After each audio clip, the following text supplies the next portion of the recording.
नमस्कार, STV news में आपका स्वागत। सबसे पहले नजर डालेंगे आज की सुर्खियों पर।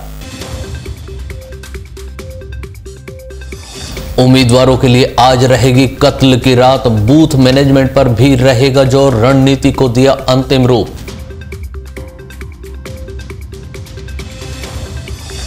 कड़े सुरक्षा बंदोबस्त के बीच होंगे उपचुनाव, 45 कंपनियां की तैनात, मतदान दल हुए रवाना। शराबियों ने संत का किया मर्डर, मंदिर में जूते पहनने पर दिया था उलाना। ट्रक बोलेरो की भिड़ंत में 4 ने गंवाई जान, वहीं गड्ढे में दबकर 4 बच्चों ने तोड़ा दम, मिट्टी ढहने से हुई दुर्घटना। और अब समाचार विस्तार से। उपचुनाव के रण में उतरे योद्धाओं के लिए मतदान के पहले के चंद घंटे बेहद खास हैं।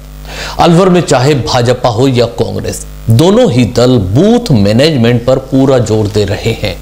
वहीं जमीनी स्तर के कार्यकर्ता मतदाताओं को मतदान केंद्र तक जाने के लिए उसे घर से बाहर निकालने पर भी जोर लगाएंगे। मुहावरे के रूप में कहा जा सकता है कि आज प्रमुख दलों और प्रत्याशियों के लिए कत्ल की रात है। भाजपा के डॉक्टर जसवंत यादव और कांग्रेस उम्मीदवार डॉक्टर करण सिंह यादव सहित दोनों जिला अध्यक्ष और अन्य नेता अंतिम दौर की रणनीति बनाने में आज जुटे रहे। इसके अलावा जयपुर से आला नेताओं ने भी फीडबैक लिया और जरूरी हिदायतें दी। दोनों ही प्रत्याशी राठ क्षेत्र के हैं और इस नाते बहरोड, मुंडावर, तिजारा और किशनगढ़ बास जैसी उन सीटों पर इनकी विशेष नजर है जहां यादव वोटर्स खासी संख्या में हैं। इसके अलावा कांग्रेस को परंपरागत एससी और मेव एवं भाजपा को ब्राह्मण वैश्य मतों का आसरा है। वहीं अलवर में इन जातियों के अलावा पुरुषार्थी, जाट, गुर्जर, सैनी, मीणा आदि भी अच्छी संख्या में मतदाता है। इनका बंटवारा प्रत्याशी विशेष और पार्टी के प्रति मतदाता के रुझान, विधायकों की अपने अपने इलाके में कवायद और अन्य पहलुओं पर निर्भर करेगा। गौरतलब है कि मुख्यमंत्री वसुंधरा राजे ने अलवर में पिछले कई दौरों में लगातार विभिन्न जातियों के नुमाइंदों को बुलाकर संवाद भी किया था। उधर भाजपा और कांग्रेस ने आज बूथों पर कार्यकर्ताओं की ड्यूटी को अंतिम रूप दिया, साथ ही उन्हें आवश्यक सामग्री प्रदान की गई। करीब 3 हफ्ते तक सघन प्रचार के रूप में इन उम्मीदवारों और कार्यकर्ताओं ने जो मेहनत की है, अब अंतिम क्षणों में उसका फल हासिल करने का वक्त है और दोनों ही दल पर्दे के पीछे की रणनीति में इसके लिए कोई कसर नहीं छोड़ रहे। राजस्थान में 29 जनवरी को 3 जगह उपचुनाव संपन्न कराने के लिए चुनाव आयोग तैयार है। मतदान केंद्रों पर पोलिंग पार्टियां पहुंच चुकी हैं। वहीं उपचुनाव के लिए सेंट्रल पैरा मिलिट्री फोर्स की 45 कंपनियां तैनात की गई हैं। प्रदेश में 29 जनवरी को 2 लोकसभा अलवर और अजमेर और 1 विधानसभा क्षेत्र भीलवाड़ा जिले के मांडलगढ़ में उपचुनाव हो रहे हैं। तीनों सीटों के लिए 39 लाख से ज्यादा मतदाता अपने मताधिकार का इस्तेमाल करेंगे। अलवर में 18,18,578 मतदाता हैं।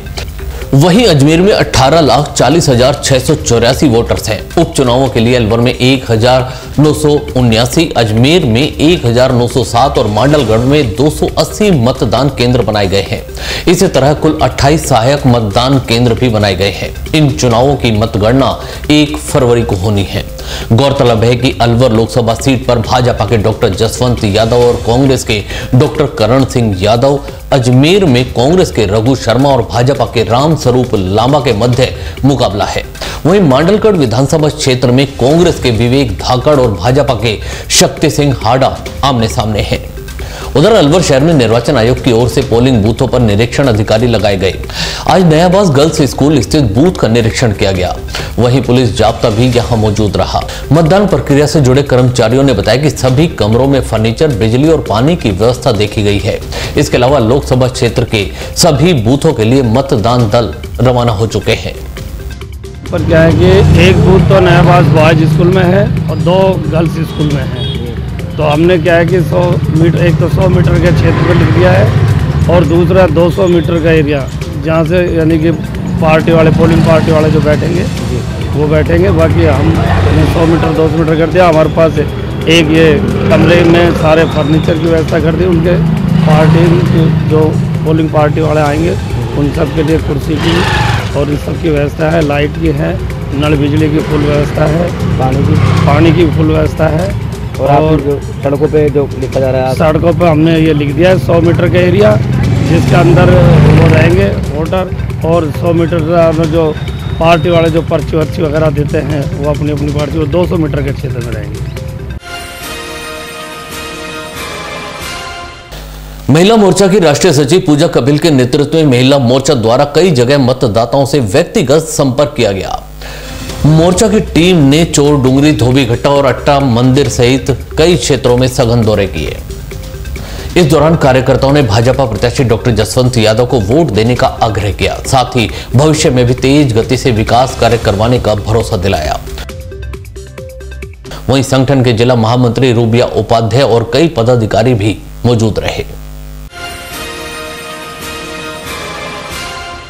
करौली जिले के दंगनपुरा गांव में मंदिर पर रहने वाले एक संत की शराबियों ने हत्या कर दी। संत ने इन शराबियों को जूते पहनकर मंदिर पर चढ़ने से मना किया था।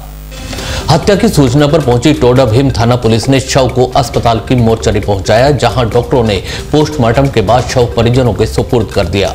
दंगनपुरा गांव के मंदिर पर गांव के 2 युवक ओम प्रकाश और महेश शराब के नशे में आए और जूतों के साथ ही मंदिर में चढ़ने लगे।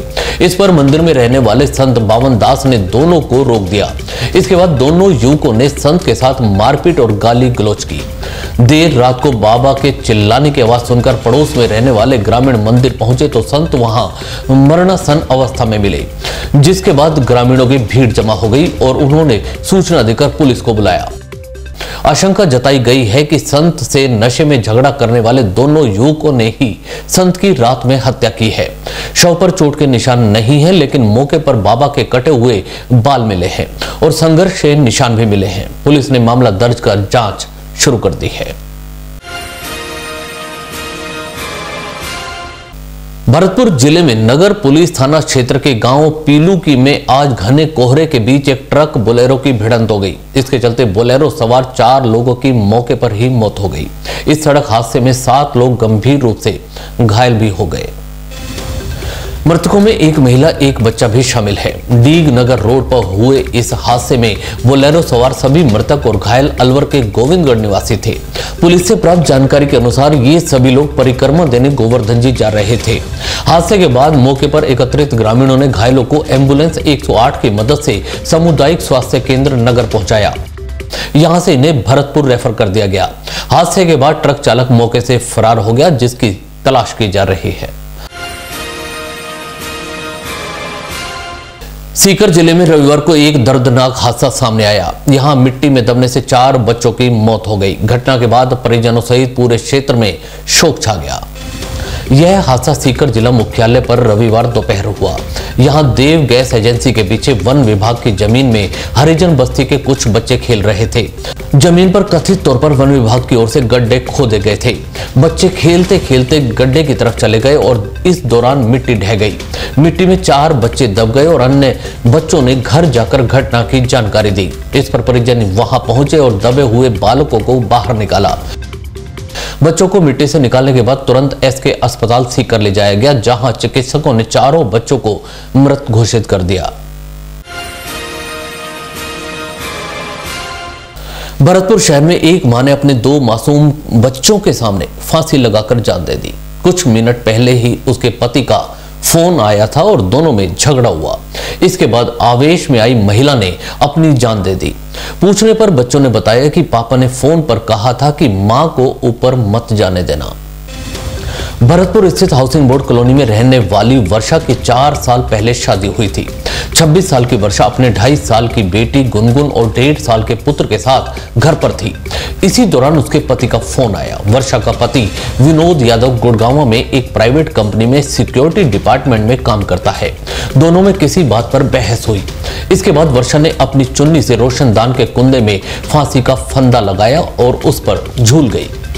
यह सब दोनों बच्चों के सामने हुआ और यह मासूम रोते बिलखते रहे। उधर फोन पर झगड़े के बाद आशंकित विनोद ने अपने पड़ोसी को फोन कर कहा कि वर्षा की तबीयत ठीक नहीं है।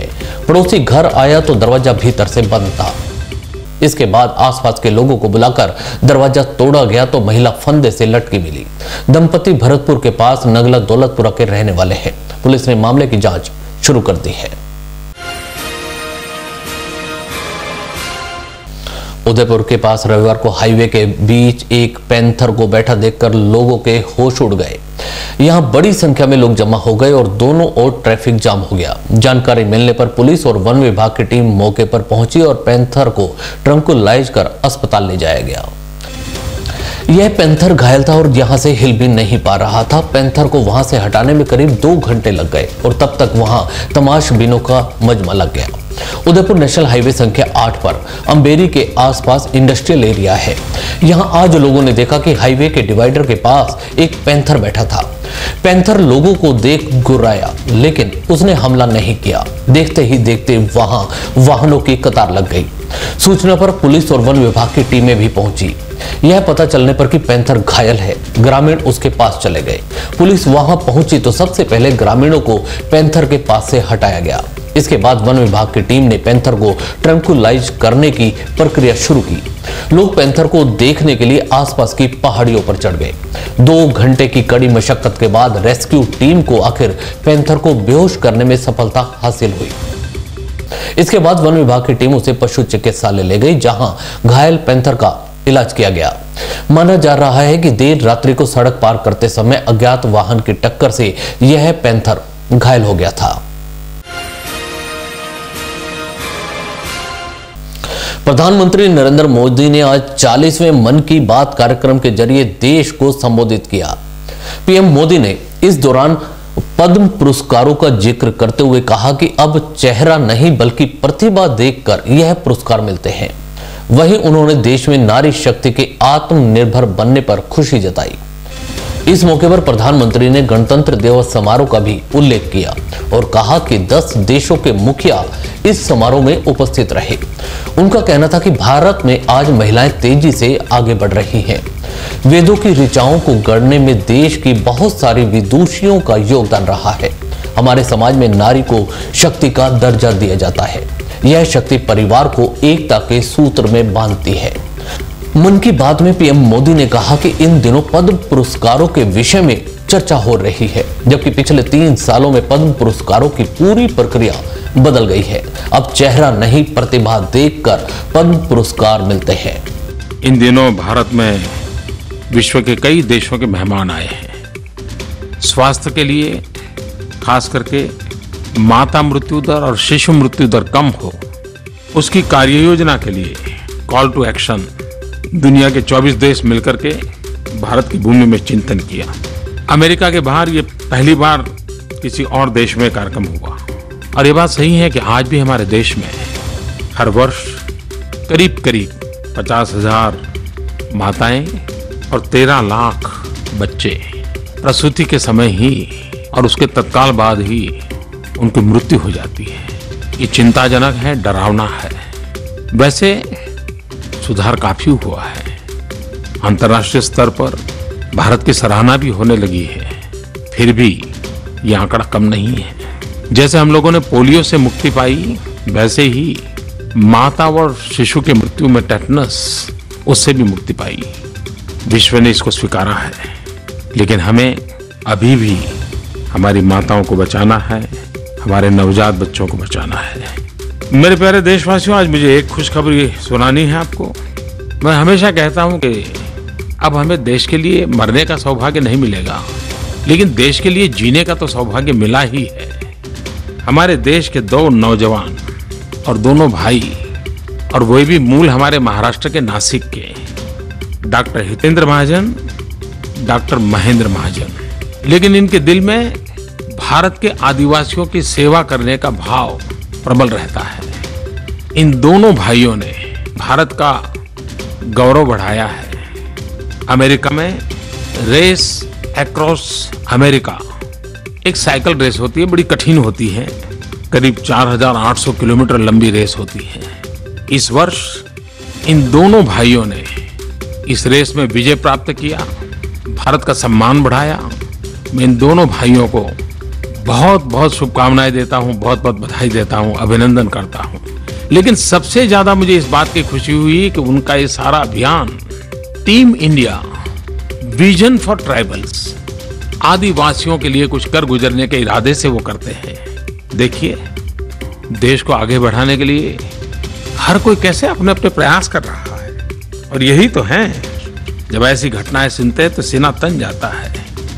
कभी कभार परसेप्शन के कारण हम हमारे युवकों के साथ घोर अन्याय कर देते हैं, और पुरानी पीढ़ी को हमेशा लगता है नई पीढ़ी को कुछ समझ नहीं है, और मैं समझता हूँ ये सिलसिला तो सदियों से चला आया है। मेरा युवकों के संबंध में अनुभव अलग है। कभी कभी तो युवकों से बातें करते तो हमें भी बहुत कुछ सीखने को मिलता है। मैं कई ऐसे युवकों को मिला हूं जो कहते हैं कि भाई मैंने तो जीवन में व्रत लिया हुआ है, संडे ऑन साइकिल। कुछ लोग कहते हैं कि मैंने तो सप्ताह में एक दिन साइकिल डे रखा हुआ है। मेरी हेल्थ के लिए भी अच्छा रहता है, एनवायरनमेंट के लिए भी अच्छा रहता है, और मुझे अपने युवा होने का बड़ा आनंद भी आता है। आजकल तो हमारे देश में भी साइकिल क्लबें कई शहरों में चलती हैं, और साइकिल को प्रमोट करने वाले लोग भी बहुत हैं। लेकिन ये पर्यावरण की रक्षा के लिए और स्वास्थ्य के सुधार के लिए अच्छे प्रयास हैं। और आज जब मेरे देश के 2 नौजवानों ने अमेरिका में झंडा फहरा दिया, तो भारत के युवक भी जिस दिशा में जो सोचते हैं उसका उल्लेख करना मुझे अच्छा लगा। मैं आज विशेष रूप से महाराष्ट्र सरकार को बधाई देना चाहता हूँ। मुझे आनंद होता है, बाबा साहब आम्बेडकर, मुंबई की इंदू मिल की जमीन, उनका स्मारक बनाने के लिए लंबे अरसे से मामला लटका पड़ा था। महाराष्ट्र की नई सरकार ने इस काम को पूरा किया, और अब वहां बाबा साहब आम्बेडकर का भव्य दिव्य प्रेरक स्मारक बनेगा, जो हमें दलित, पीड़ित, शोषित, वंचित के लिए कार्य करने की प्रेरणा देता रहेगा। लेकिन साथ साथ लंदन में डॉक्टर बाबा साहब आम्बेडकर जहां रहते थे, 10 किंग हेनरी रोड, वह मकान भी अब खरीद लिया है। विश्व भर में सफर करने वाले भारतीय जब लंदन जाएंगे तो बाबा साहब आम्बेडकर जो स्मारक महाराष्ट्र सरकार वहां बनाने वाली है, वो एक हमारा प्रेरणा स्थल बनेगा। मैं महाराष्ट्र सरकार को बाबा साहब आम्बेडकर को सम्मानित करने के इन दोनों प्रयासों के लिए साधुवाद देता हूं, उनका गौरव करता हूं, उनका अभिनंदन करता हूं। मेरे प्यारे भाइयों बहनों, अगली मन की बात आने से पूर्व आप अपने विचार जरूर मुझे बताइए, क्योंकि मेरा विश्वास है कि लोकतंत्र लोक भागीदारी से चलता है, जन भागीदारी से चलता है। कंधे से कंधा मिला करके ही देश आगे बढ़ सकता है। आपको बहुत बहुत शुभकामनाएं। भोपाल में विधायक हेमंत कटारे के ब्लैकमेलिंग मामले के एक के बाद एक नए वीडियो सामने आ रहे हैं। आरोपी युवती की गिरफ्तारी के बाद 4 अलग अलग वीडियो वायरल हुए थे। इस मामले के एक आरोपी विक्रमजीत सिंह ने भी वीडियो जारी कर खुद के एनकाउंटर की आशंका जताई है। इधर जेल में बंद युवती से मिलने पहुंची मां ने विक्रमजीत पर बेटी को फंसाने के आरोप लगाए। वहीं विधायक हेमंत कटारे ने कहा कि यह एक राजनीतिक षड्यंत्र है। गौरतलब है कि भोपाल में विधायक हेमंत कटारे के एक युवती के साथ के वीडियो सामने आए। इसके बाद विधायक की शिकायत पर पुलिस ने युवती और उसके कथित साथी विक्रमजीत को पकड़ लिया। इसी दौरान एक और वीडियो वायरल हो गया, जिसे कांग्रेस विधायक हेमंत कटारे ने जारी किया है। उन्होंने इसमें साफ किया है कि ये सारा काम ब्लैकमेल करने के लिहाज से किया जा रहा था और इसका मास्टरमाइंड विक्रमजीत सिंह है। उसके कहने पर ही उन्हें फंसाया गया। इस मामले में आरोपी बनाए गए विक्रमजीत सिंह ने भी वीडियो जारी कर खुद के एनकाउंटर की आशंका जताते हुए हेमंत कटारे और भोपाल क्राइम ब्रांच पर उसे मारने की साजिश रचने के आरोप लगाए हैं। इस वीडियो में कथित तौर से मौजूद विधायक कह रहे हैं कि इस मामले से आगामी चुनाव और मेरी शादी इससे खतरे में पड़ जाएगी। कुल मिलाकर यह मामला सामने आने के बाद दोनों पक्ष नए नए वीडियो जारी कर एक दूसरे पर आरोप लगाने में जुटे हैं। इस मामले में कांग्रेस विधायक की लिप्तता पर भाजपा भी निगाहें लगाए हुए है। चलते चलते एक बार फिर नजर हेडलाइंस पर। उम्मीदवारों के लिए आज रहेगी कत्ल की रात, बूथ मैनेजमेंट पर भी रहेगा जोर, रणनीति को दिया अंतिम रूप।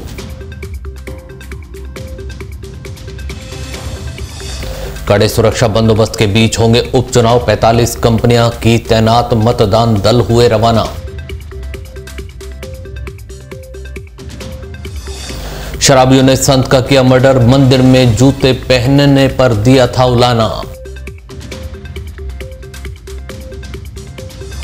ट्रक बोलेरो की भिड़ंत में 4 ने गंवाई जान, वहीं गड्ढे में दबकर 4 बच्चों ने तोड़ा दम, मिट्टी ढहने से हुई दुर्घटना। स्पार्कल प्राइम इंडिया न्यूज में आज इतना ही। दीजिए इजाजत, नमस्कार।